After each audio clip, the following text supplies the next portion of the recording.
Bienvenue une fois de plus sur ma chaîne pour la continuité sur la spiritualité. Je suis très heureuse de vous revoir pour apporter plus ample explication sur la progression spirituelle qu'est ma vie. Avant de continuer, j'aimerais d'abord donner mon témoignage au sujet de comment est-ce que je me suis éveillée spirituellement. Comment je me suis éveillée spirituellement? Il y a de cela plus précisément 2 ans. Oui, 2 ans, parce que j'ai commencé à recevoir des petits messages de mes guides spirituels, et je tiens à préciser que je ne connaissais absolument rien tout comme vous. C'est-à-dire, je ne savais même pas ce qu'on appelle un guide spirituel, que nous avons des anges, rien de rien, je ne connaissais rien. Donc, il y a de cela quelques temps, j'ai commencé à voir de manière répétitive des messages, et ça a poussé ma curiosité, et j'ai décidé de me poser des questions sur le pourquoi je recevais ces messages de manière répétitive. Je ne vous donnerai pas les messages parce que nos guides nous contactent selon le problème que nous avons. Ils ont des messages particuliers à tout un chacun de nous. Donc, le message que j'ai reçu pour mon évolution ne peut absolument pas être pareil pour vous. Je vous donne juste des petits tips pour comprendre lorsque vous êtes déjà en appel pour votre mission de vie, les petits messages que vous pouvez recevoir. De 1, vous aurez des signes de votre... Si vous avez des signes de vos guides spirituels ou de vos ancêtres, sachez que vous êtes déjà en alignement avec votre mission de vie. Parce que si vous êtes très loin de votre mission de vie, vous ne pouvez pas être en accord, vous ne pouvez pas être, comment est-ce que je peux dire, en alignement avec vos guides spirituels, puisqu'ils ne vont jamais réussir à entrer en contact avec vous à cause de trop de distance matérielle entre vous et ces guides-là. Donc, lorsque vous commencez à recevoir des messages de vos guides spirituels, sachez que vous êtes déjà de 1 en alignement avec votre mission de vie, et qu'ils sont en train de vous dire c'est le bon moment de commencer votre éveil spirituel parce que vous êtes en alignement avec votre mission de vie. Comment donc savoir que vous êtes en plein dans votre mission de vie? Comme je vous ai dit dans la précédente vidéo, que nous allons essayer de discuter de comment savoir qu'on est en plein dans notre mission de vie. On est en plein dans notre mission de vie lorsque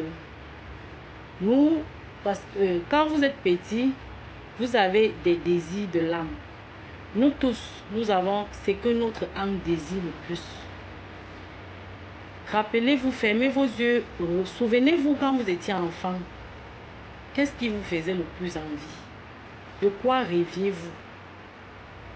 Qu'est-ce qui vous faisait le plus envie dans cette vie? Parce que lorsqu'on est petit, on a des désirs qui sont très intenses. Et cela marque le désir de notre âme. Et le plus souvent, ce qu'on aime le plus quand on est encore innocent là, c'est ce qui est en fait notre mission de vie. Donc vous verrez, je vais prendre un exemple très banal. Chez nous par exemple, quand on grandissait, moi, j'avais toujours été celle qui disait, moi, mon rêve est de fonder une famille, de rencontrer mon âme sœur et de fonder une famille. J'avais toujours été celle qui est le plus ancrée à la vie de famille.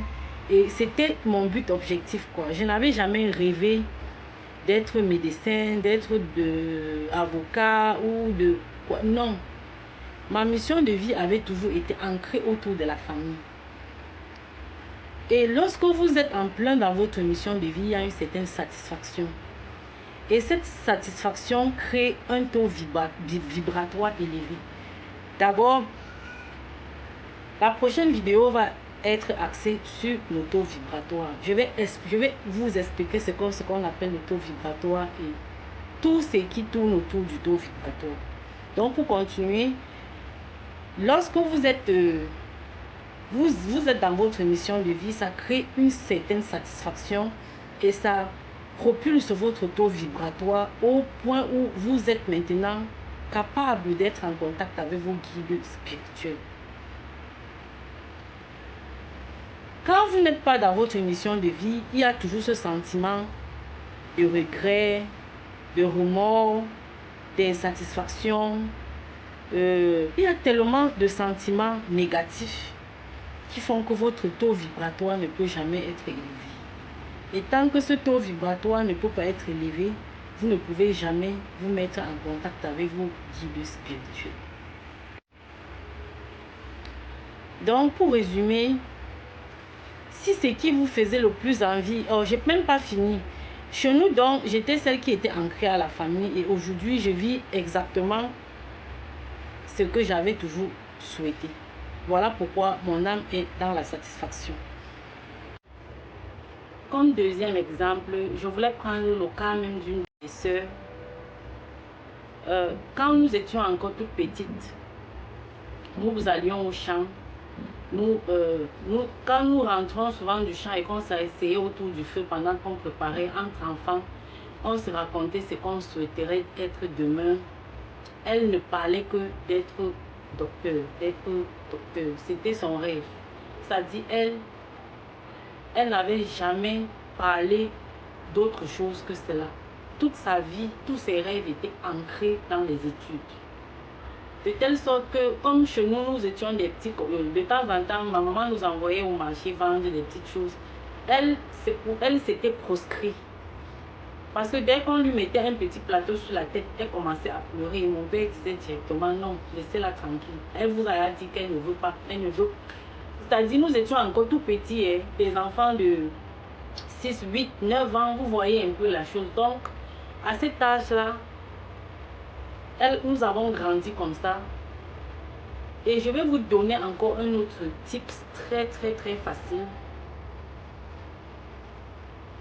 Vous savez, nous sommes ce que nous sommes depuis que nous sommes venus au monde. On ne change réellement pas. On ne change réellement pas. Même nos enfants qui sont autour de nous, nous pouvons bien les regarder et savoir qui deviendra qui demain. Rien qu'en les regardant. Rien qu'en regardant leur façon de faire. Parce que nous sommes ce que nous sommes depuis que nous sommes sortis du ventre de notre maman. Nous ne changeons pas. Les désirs qu'ils ont aujourd'hui vont seulement s'amplifier avec le temps. Si l'enfant te dit non, je ne veux pas être commerçante, je ne veux pas être dans la fonction publique, je ne veux pas, sachez que ces désirs-là qui sont ancrés en cet enfant-là, même comme il est petit, vont s'amplifier même quand il sera grand. Rien qu'avec ces désirs, ces désirs de l'âme de l'enfant, c'est déjà un signe de sa mission de vie. Parce que beaucoup de gens ne connaissent pas leur mission de vie. Et quand je lis au travers de la spiritualité et tout ça, je ne comprends pas comment c'est possible. Pourtant, avec toutes ces petites idées-là que je vous donne, vous comprendrez que c'est très facile de détecter la mission de vie de quelqu'un. Quelqu'un peut ne pas connaître sa mission de vie, mais en lisant sa vie, en observant sa vie, en écoutant son vécu, vous pouvez déterminer quelle est sa mission de vie. À l'heure où je vous parle, ma soeur en question, elle a eu son doctorat. Elle a eu son doctorat depuis déjà des années aujourd'hui. Elle est en plein dans sa mission de vie parce que ce qu'elle voulait, depuis qu'elle était enfant, elle a accompli. C'est ce qu'on appelle réaliser une mission de vie. Mais à l'heure où je vous parle, parallèlement, il y a plein de personnes qui sont encore dans l'obscurité. Quand je dis l'obscurité, je ne parle pas du noir, c'est-à-dire de l'obscurité physique, quoi. Je veux dire de l'obscurité spirituelle, c'est-à-dire ils ne connaissent pas ce qu'ils veulent. Ils ne savent même pas ce qu'ils veulent accomplir. Ils ne savent pas ce qui les plaît. Et vraiment, ça me dépasse. Parce que nous devions être en mesure, chacun de nous devrions être en mesure de savoir ce qu'on veut et de travailler toute notre existence dans ce but-là. Parce que ça serait tellement triste de finir cette vie et de regretter d'être venu sur cette terre. Si vous avez regardé cette vidéo jusqu'à la fin, sachez tout simplement que vous êtes déjà en plein éveil spirituel et que votre âme a besoin de beaucoup plus de connaissances.